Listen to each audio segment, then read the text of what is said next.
का लिखा था तू पोथी पत्र लेके? हमका कुछ समझ में ना आता है। का लिखा था? जब से सदिया भे तब से अभी तक के सब हिसाब लिखा है कि तू हमार कितना खर्चा कराऊ। बड़ा होशियार बनता है। काहे कुछ बात हो गया है का जौन तू पोथी पत्र करता है? हमका तो ऐसे ब्रेकअप ले का है, बस अब हम हिसाब कह के तोहार चुकता कह दे, तू हमार चुकता कह दे। ब्रेकअप मूड हमार ना सनकावो नहीं।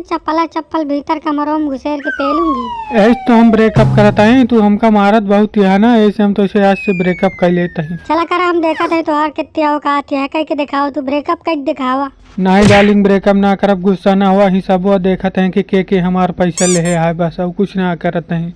नहीं बताई दे तोहार मूड ज्यादा खराब हो तो हम ठंडा कर देवे। 1 मिनट में ठंडा कर दे। नहीं ऐसी कोनो बात ना है, जा तू खाना पीना बना आराम से, खा पिए सो।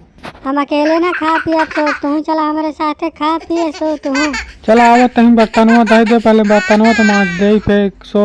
बर्तन तो मजबे करबे, कपड़वा हमार धरे मुँह को तो का धोआ का है।